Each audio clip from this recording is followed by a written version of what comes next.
All right, let's just jump right into it. For most of modern history, we've basically been handed this one very specific lens to look at ancient myths. We're constantly told, oh, they're just metaphors, right? Primitive attempts to explain the weather, or just exaggerated campfire stories about local storms. And hey, maybe that's true. But what if we've been reading them completely wrong this entire time? What if these stories aren't just symbolic fairy tales, but actually distorted records of humanity's absolute oldest, deepest memory? In today's Explainer, we're going to unpack a super fascinating pattern-based framework that asks a seriously startling question about where we come from. We're exploring the idea that human beings weren't just randomly born into this world, but that we were literally made, managed, and perhaps reset. And that brings us to the fundamental question driving our entire Explainer today. So, what if humanity is not the first version of humanity? It sounds crazy, right? But across the ancient world, I'm talking completely different cultures separated by massive, uncrossable oceans. The exact same weird pattern pops up over and over again. It's a sequence that really suggests we could be a repeating experiment, guided by some outside force, allowed to grow, and then eventually systematically culled. Now, to be clear, this doesn't mean we just throw evolution or archaeology out the window. Actually, scratch that. It's more about asking, what if evolution gave us the biological hardware, but something else entirely stepped in to tinker with the final software design? Which leads us to Section 1, the created worker, or humanity's oldest job description. So if you look at stories way older than the Bible, like the Mesopotamian Atrahasis epic, the gods create humans for a very specific reason. They're just exhausted from doing all the heavy lifting to maintain the world. But here's where it gets wild. Look at this universally recurring recipe for this brand new workforce. Across totally isolated cultures, you see this exact same bizarre formula, some kind of earth material mixed with a divine spark. In Mesopotamia, it's clay mixed with a sacrificed god's blood. In the Hebrew Genesis, Adam is formed from dust and animated by divine breath. Over in Mesoamerica, old bones from previous worlds revived by divine sacrifice. It's like this universal blueprint where the biological body comes from the dirt below, but that animating intelligence, that spark, always drops in from some mysterious external source above. And that leads us to a pretty uncomfortable conclusion. In all these ancient texts, humans are literally never described as happy little accidents of nature. Nope, they are described as products, engineered hybrids of two different realms. We were designed. We were made just intelligent enough to farm, build, and organize, but mortal enough to be, well, controlled. The whole original purpose of this design was service. Humanity was basically a workforce created to carry the burden that the gods were just totally sick of carrying themselves. But, as we all know, tools can sometimes become a little too independent. This brings us to Section 2, the Great Reset, or what happens when the experiment gets too loud. So in these ancient epics, humans do exactly what they were programmed to do, right? They work, they reproduce, they spread like wildfire. But pretty soon, the administrators of the system, like the Mesopotamian god Enlil, they start getting really irritated by the noise of mankind. Now, this disruptive noise isn't just about people talking too loudly, it's way deeper than that. It likely represents a created system that has become dangerously unstable. We're talking literal population growth, rising social disorder, deep moral corruption, or humanity just flat out exceeding its programmed boundaries. Essentially, the servant species was getting too big for its britches, becoming way too visible, and pushing past its intended limits. That prompted the administrators to try and lock things down. And when those control measures failed, a final, drastic decision was made. And that decision was water. Think about how this perfectly reframes all those global flood stories. Whether it's Noah in the Hebrew Bible, Utnapishtim in Mesopotamia, or Deucalion in Greek tradition. Guys, these aren't just exaggerated memories of local rivers overflowing. Look at the actual structure of these narratives. They are calculated system reboots. The flood is literally a deliberate protocol meant to wipe away a corrupted, noisy world. But, and this is absolutely crucial, it doesn't destroy everything. It selects. It carefully preserves a targeted sample, a continuity agent that holds just enough genetic and cultural memory to restart the system. Now, if a flood is basically a hard reboot, that naturally implies there were multiple versions of the system. Let's dig into Section 3, Echoes of Previous Worlds, and the Ancient Wheel of Time. The idea of one single massive flood is powerful for sure, but so many global traditions insist that our present world is definitely not the first one. Just look at the Greek ages of man, stepping down from a perfect golden age of divine order all the way into an iron age full of corruption and violence. The Aztec tradition, they talk about the 5 suns, previous creations that got wiped out by jaguars, wind, fire, and flood, and they say our current age is scheduled to end by earthquakes. Even the Hindu yugas describe this massive cycle of truth slowly degrading into total disorder. Our ancient ancestors didn't look at time as a straight line at all. They saw it as a repeating loop. And underneath all these wildly different cultures and gods, you find the exact same structural sequence, every single time. It always starts with the creation of the system, which is followed by an inevitable decline or corruption, and then boom, that triggers a destructive reset.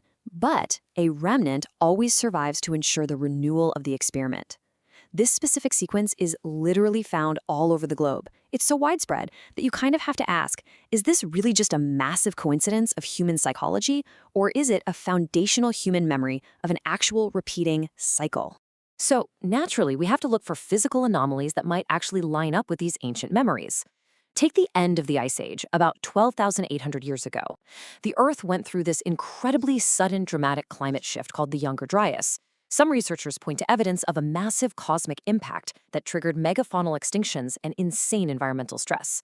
And then you have these mind-blowing sites like Göbekli Tepe in Turkey, built over 11,000 years ago, with these massive, complex stone pillars that basically challenge everything we thought we knew about early hunter-gatherers.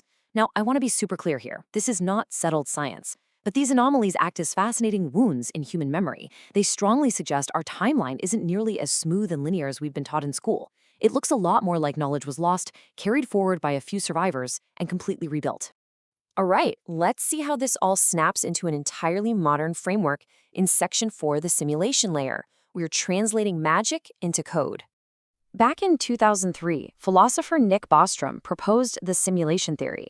Basically, he argued that if advanced civilizations can create highly realistic simulations, then simulated minds probably vastly outnumber real minds in base reality. When we take that lens and apply it to ancient texts, something crazy happens. The ancient vocabulary and our modern technological language start to perfectly mirror each other. Think about it. If reality has layers and underlying rules, then what exactly are gods? They aren't necessarily magical beings floating on clouds. They're system administrators, architects, or programmers. What is a miracle? It's simply a local code override. What is prophecy? It's just having knowledge of scheduled events in the system's runtime.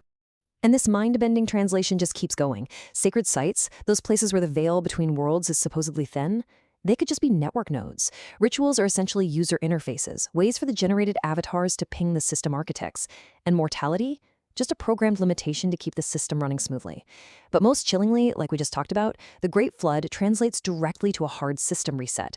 We might have always intuitively sensed that reality is managed. We just use different names for the managers depending on the era. Angels, watchers, aliens, programmers. Which brings us right up to the present day. Section 5, the modern noise, and how we are slowly becoming the architects ourselves. If humanity really is an experiment, why even create us at all? Well, the ancient answer was labor. But looking around at our world today, the purpose might be something far, far more complex. What if humanity isn't just a simple labor force, but a highly managed test environment? Just think about it for a second. Perhaps we are a simulation specifically running to evaluate morality under strict physical limitations. It's a test to see what an intelligence actually does when it is made mortal, emotional, tribal, and afraid. Can a species armed with literal godlike tools ever develop godlike wisdom? Can we actually overcome our own destructive instincts? Because right now, for the first time in recorded history, we are actively building intelligence completely outside our own bodies. From artificial intelligence and genetic engineering to fully immersive virtual worlds, we are literally, right this minute, altering the planetary biosphere. Our noise is no longer just about a growing population, it's our massive technological reach. We are becoming the very thing the ancient stories specifically warned us about. We are becoming highly capable, godlike creators of our own simulated realities. And guys, that is precisely when every single cycle in those ancient myths reaches its breaking point. It's not when humanity becomes inherently evil, but when we become overly capable and highly disruptive.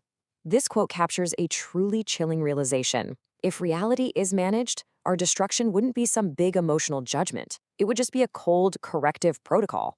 A reset doesn't require anger or hatred from a deity. It merely requires a complex system that has hit a failure condition and become unstable. Humanity might be reset simply because we've become a danger to the larger environment. Now, to be completely fair and impartial here, we really have to look at the other side of the coin in Section 6, the counterargument, finding the balance. Mainstream academia has some very serious, completely valid objections to this entire framework. Ancient myths are obviously not peer-reviewed scientific documents, and there is absolutely zero definitive physical artifact proving some non-human engineers created us in a lab. But just admitting those limits doesn't mean we should throw away the patterns entirely. Let's consider the essence of the mainstream view. Myth is what history becomes after trauma survives longer than evidence. Even if these stories are 100% pure metaphors, they are incredibly profound. When totally isolated cultures keep returning to the exact same themes, a created humanity, a global catastrophe, and selective survival, it preserves the deepest, darkest fears of ancient human consciousness. Metaphor and memory might be a whole lot closer than we think. So, where does that leave all of us? Well, maybe we are exactly what modern science says we are, just a naturally evolved species standing totally alone in a vast, empty universe. But maybe, just maybe, humanity is part of a heavily managed cycle, being watched across the ages and corrected whenever our noise threatens the system. If humanity truly has been reset before, it leaves us with one final, very provocative question to chew on regarding our current trajectory. What exactly would we do differently today if we knew this was our very last chance? Thank you so much for joining me for this explainer. Keep asking the big questions, and I'll see you next time.